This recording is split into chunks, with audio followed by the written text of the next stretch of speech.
Hello students, good morning to all of you. I shall be dealing with your botany portion, that is half portion of biology, half portion is zoology and half portion is botany. I pray to Almighty God that He may bless all of you and let us work together as a team so that the basic purpose of online classes is fulfilled. I hope that all of you would take full interest in online classes, and let us pray to Almighty God that the actual offline classes would start and we are safe due to Corona. Dear students, biology is a word which is made up of two words, that is bio and logy. You might be knowing bio means living and logy means study. So biology is that branch of science which deals with the study of living organisms. Now since there are two types of organisms in this universe, one is animal and other is plant. So biology is bifurcated into two separate branches, that is zoology and botany. Zoo means animal and logy means study. So zoology is that branch of science which deals with the study of animals, whereas botany is that branch of science which deals with the study of plants. I think it is clear to all of you. Now, so far as botany is concerned, we shall be dealing with various activities, various functions, various structures, various external structures, various internal structures, but our focus would be on plants only, because in botany we shall be dealing with only plants. So let us discuss what is your syllabus in HS part 1. First portion in your syllabus is diversity of life. Diversity of life, and its weightage is 8 marks, means you would be asked in the examination 8 marks, means one question could be 5 marks and other 3 marks, that is 8 marks. Second one is kingdom planting, that the weightage of second unit is 9 marks, and then third comes anatomy of flowering plant, its weightage is 9 marks, and the last unit, that is fourth unit, is mineral nutrition, that is 10 marks.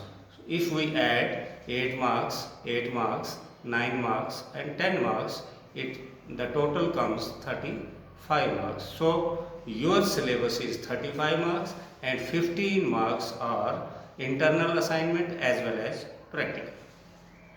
So let us begin the first portion, that is diversity of a living organism or the living world. First of all, let us understand what is diversity. Diversity means variety. Diversity means variety of living creatures in the world. If we see around us, we find so many variety of plants. Some are very big, some are very small, some can be seen with the naked eye, some cannot be seen with the naked eye. They can only be seen with the help of microscope. There are many plants which are unicellular. We will discuss in detail later on in other chapters, in other lectures. So there is a variety of species or variety of plants in this universe. That variety, now the basic meaning of diversity is the variety. The variety of living organism in the world is known as diversity of life. Now there is variety between species and species. There is variety within the species. एक ही species के अंदर बहुत सी varieties हो सकती है.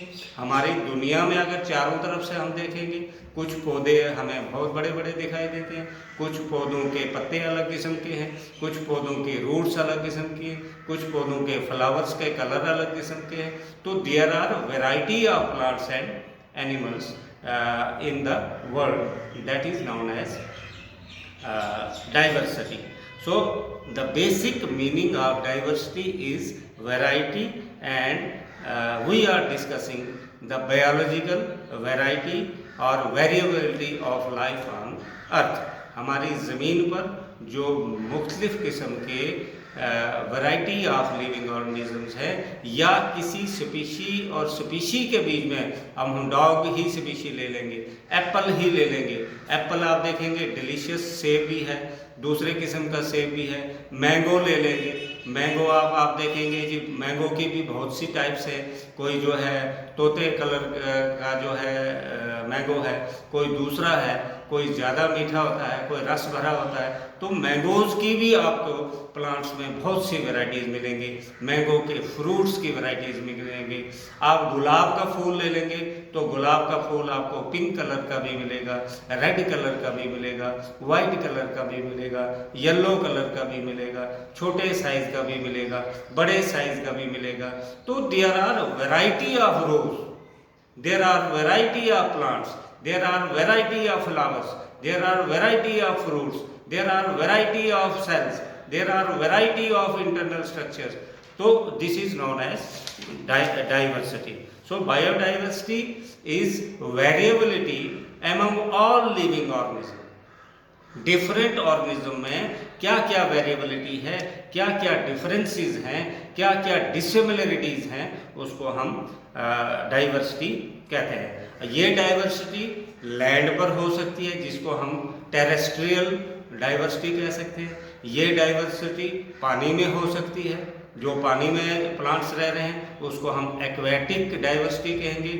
ये variety हमें amphibious हो सकती है, जो हाफ पानी में रहते हैं और हाफ उसमें रहते हैं. ये वैरायटी समुंदर के पानी में हो सकती है, जिसको हम मैराइन वैरायटी भी कह सकते हैं. मैं ऑलरेडी बता चुका हूँ कि this variety can be between two species. अगर हम एप्पल की अभी बात की, खट्टा सेब और मीठा सेब, इनके फ्लावर्स देखेंगे, इनके फ्रूट देखेंगे, इनके प्लांट का साइज देखेंगे, इनके रूट्स देखेंगे, you would find the difference. So that is variety with in the species, variety between the species. एक स्पीशी और दूसरी स्पीशी के बीच में क्या क्या डिसिमिलरिटी है. सिमिलरिटी, एक ही अगर सेब ले लेंगे, उसके अंदर जीन्स देखेंगे तो डिफरेंट टाइप्स के आपको वो केमिकल सब्सटेंसेस या डिफरेंट टाइप के लीव्स या वहाँ पर विद इन द स्पीशी भी आपको ये वेरिएबिलिटी दिखाई देगी. इकोसिस्टम में भी दिखाई देगी, लैंड पर भी दिखाई देगी, पानी में भी दिखाई देगी, समुंदर के पानी में भी दिखाई देगी. अब क्वेश्चन है कि हमें ज़रूरत क्या है बायोडाइवर्सिटी को पढ़ने की.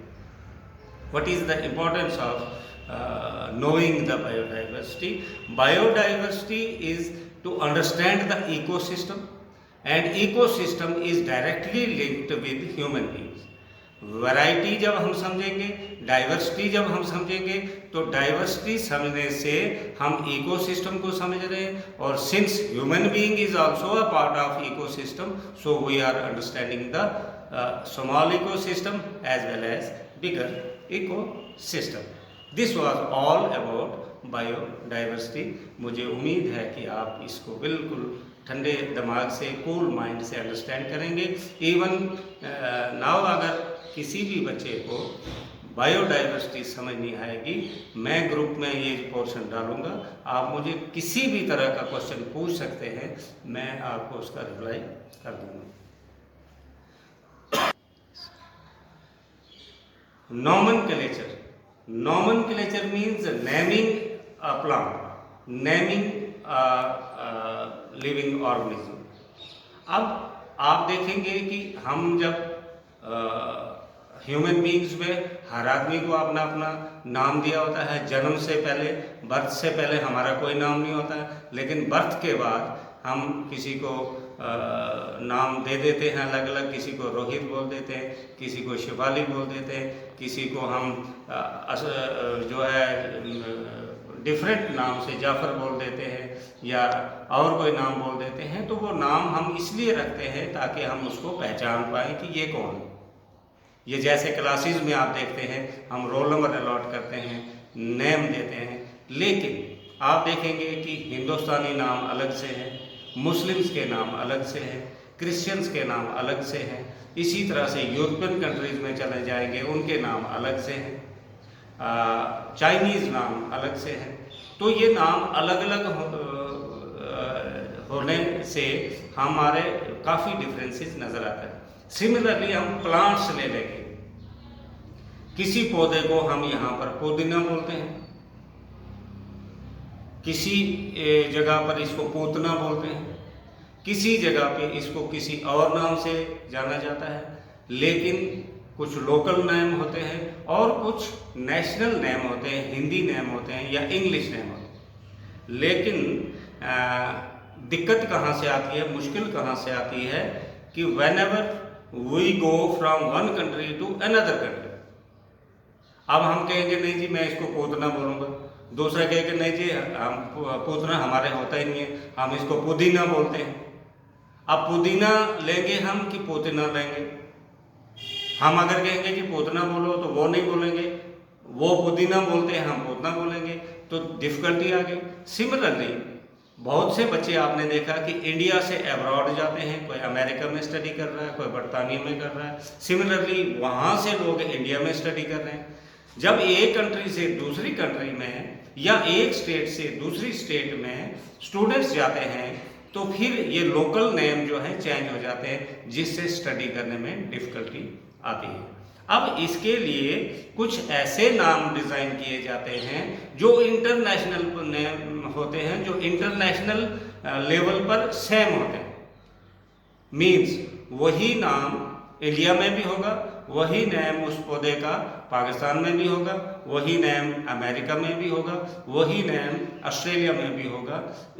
तो naming of a plant is known as nomenclature. Nomenclature means naming of a living organism such that a particular organism is known by the same name. एक ही नाम से उस पौधे को या उस एनिमल को ऑल ओवर द वर्ल्ड जाना जाए, उसको नॉमेनक्लेचर कहते हैं। अब इसके लिए कुछ अदारे होते हैं, जैसे एक है ICBN for plants. Botanical names are based on agreed principles and criteria which are provided in International Code of Botanical Nomenclature. ये ICBN का फुल फॉर्म भी बनती है, international code of botanical nomenclature, ICBN।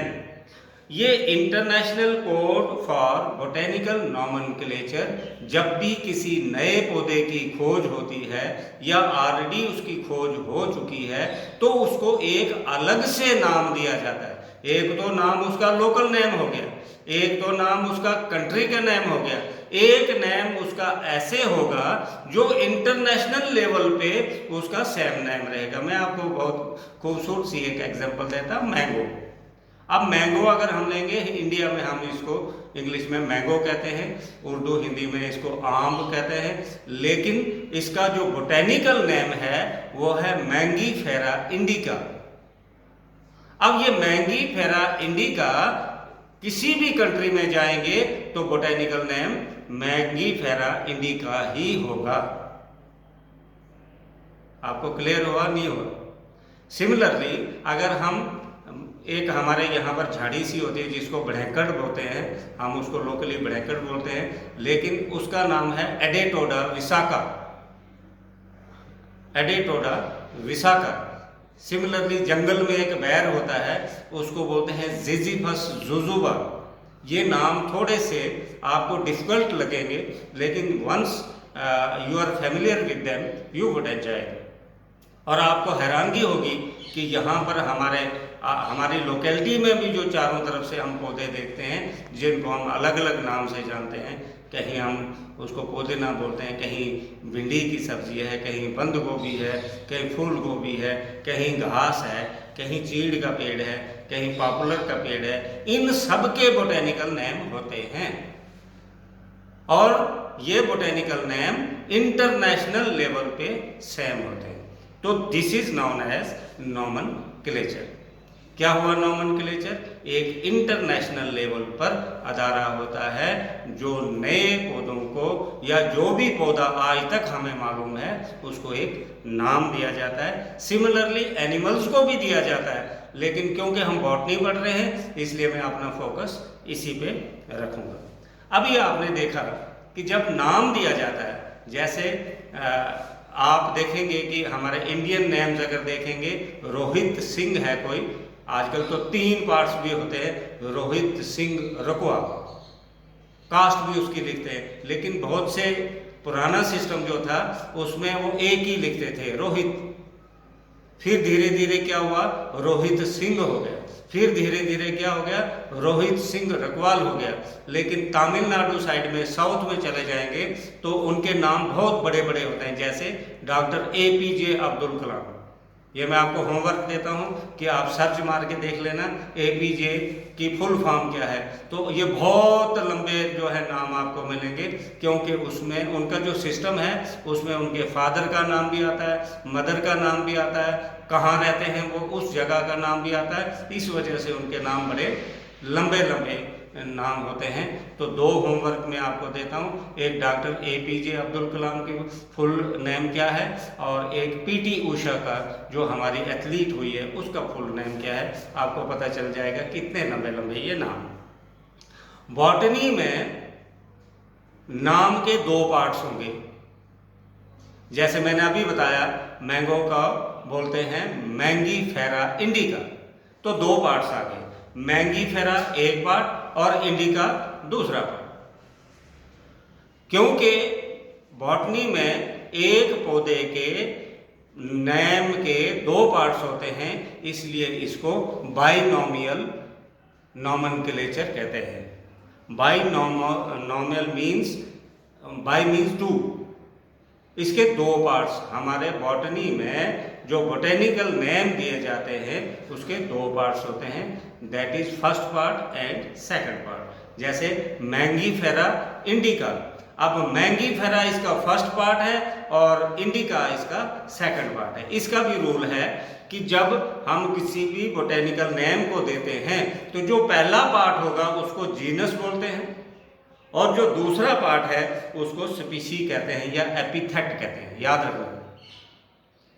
जैसे मैंगीफेरा को हम genus बोलेंगे और इंडिका को हम एपिथेट बोलेंगे या स्पीशी बोलेंगे। अब दूसरा रूल क्या है इसका कि जो पहला पार्ट है वो कैपिटल लेटर से शुरू होगा, जैसे मैंगीफेरा है तो M कैपिटल होगा, जीनस पहले लिखा जाएगा, स्पीशी बाद में लिखा जाएगा। ऐसा नहीं लिखी जाएगा, ऐसा नहीं नेम होगा इंडिका मैंगीफेरा, नहीं, गलत हो गया। सिंह रोहित ऐसा नहीं लिखेंगे, रोहित सिंह। जब लेकिन हम रोहित में भी R कैपिटल रखते हैं, सिंह में भी S कैपिटल रखते हैं, लेकिन बॉटनी में रूल ये है कि जीनस का जो पहला अल्फाबेट है वो कैपिटल होगा और दूसरा जो है स्मॉल होगा, मीन्स मैंगीफेरा में M कैपिटल होगा और इंडिका में I छोटा होगा, स्मॉल होगा। और दूसरा रूल क्या है, ये इटैलिक्स में होंगे, तिरछे लिखे हुए होंगे, ताकि इसका लैटिन ओरिजिन पता चले कि इसका ये नाम जो है ओरिजिनेट कहाँ से हो। तीसरा रूल ये है कि जिसने इसकी खोज की होगी, मान लो मैंने खोज की है उसको, मान लो मैंगीफेरा इंडिका की मैंने खोज की है, तो फिर इसका नाम लिखा होगा मैंगीफेरा इंडिका राजू या मैंगीफेरा इंडिका राज। अब ये राज क्या है, ये उस साइंटिस्ट का नाम है जिसने सबसे पहले इस पौधे की खोज की थी। तो ये तीसरा जो नाम लगता है, तीसरा पार्ट जो बोटेनिकल नेम में लगता है, नॉर्मली नहीं लगाया जाता है लेकिन बहुत सी जगहों पे आपको मिलेगा। जैसे लिन, अगर उसके साथ लिन लगा होगा तो इसका मतलब जो है वो राइटर का नाम बता रहे हैं। सिमिलरली ये जो नेम के दो पार्ट्स मैंने बताए, पहला पार्ट हो गया जेनरिक नेम और दूसरा हो गया स्पेसिफिक एपिथेट। जेनरिक नेम को, जैसे मैग्नीफेरा को हम जेनरिक नेम कहेंगे, वो जीनस हो गया, और स्पेसिफिक एपिथेट जो हो गया उसको हम इंडिका कहेंगे। और ये सबसे पहले एक साइंटिस्ट था स्वीडन का कैरोलस लिनियस। तो जिन जिन पौधों की खोज लिनियस ने की होगी उसके साथ में लिन भी लगा हुआ होगा। और मॉडर्न टैक्सोनॉमी का फादर भी कहा जाता है कैरोलस लिन को।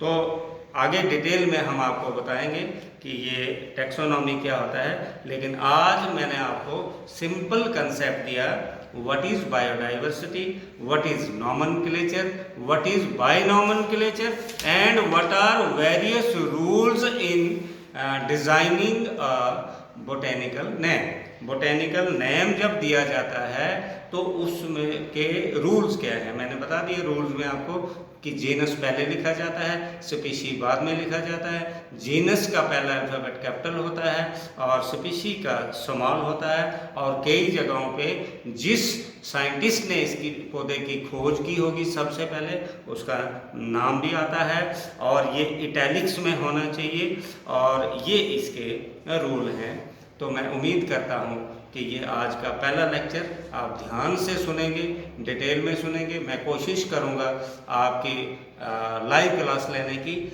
अगर कितने लोग लिंक करते हैं तो मैं आपको ये वीडियोस जो है आपको शेयर भी कर दूँगा ग्रुप में। आप इसको अच्छी तरह से पढ़िए और जहाँ पर आपको डिफ़िकल्टी आएगी तो मुझे ज़रूर क्वेश्चन पूछिए और कमेंट्स में भी ज़रूर लिखिए कि आपको अंडरस्टैंड हो रहा है या कहाँ इम्प्रूवमेंट की ज़रूरत है। Thank you very much.